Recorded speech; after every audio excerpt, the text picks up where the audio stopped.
ఖమ్మం జిల్లాలో రాబోయే స్థానిక సంస్థల ఎన్నికల్లో బీఆర్ఎస్ గెలిపే లక్ష్యంగా పనిచేయాలని మాజీ ఎమ్మెల్యే సండ్ర వెంకట వీరయ్య పిలుపునిచ్చారు. తల్లాడ మండల కేంద్రంలో గ్రామ పంచాయతీ ఎన్నికల్లో గెలిచిన బీఆర్ఎస్ సర్పంచ్ అభ్యర్థులను పార్టీ ఆధ్వర్యంలో ఘనంగా సన్మానించారు. ఇచ్చిన హామీలు నెరవేర్చడంలో కాంగ్రెస్ ప్రభుత్వం విఫలమైందని విమర్శించారు.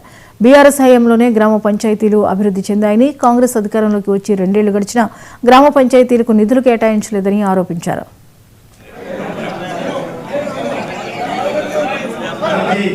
నేను శాసనసభ్యుడిగా గెలిపింది రాజకీయాలు ఉన్నాం కానీ ఎప్పుడు కూడా అధికార యంత్రాంగం ఇంత దుర్వినియోగానికి పాల్పడలే, ఇంత పెద్ద ఎత్తున ఒత్తిడి చేయలే.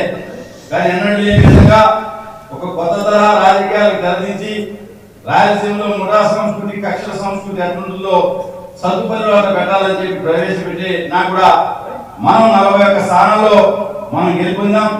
మనం బలపరిచిన వాళ్ళు 12 చోట్ల మన ఈ నియోజకవర్గంలో గెలుపొందడం జరిగింది.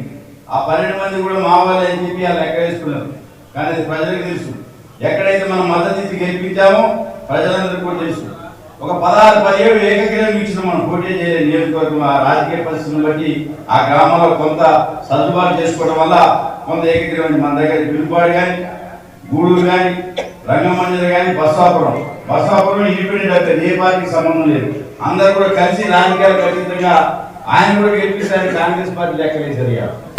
బస్సాపురం ఆయన అంటే ఈ రకంగా కొంత ఇబ్బంది పెట్టే పరిస్థితులు క్రియేట్ చేయడం, మరి ఉపన్యాసాలతో బెదిరించడం. అసలు గ్రామ పంచాయతీ ఎన్నికలకు పెద్ద రాజకీయ నాయకులు జోక్యం ఉండదు, ఊళ్ళోనే ఎన్నికలు జరుగుతాయి.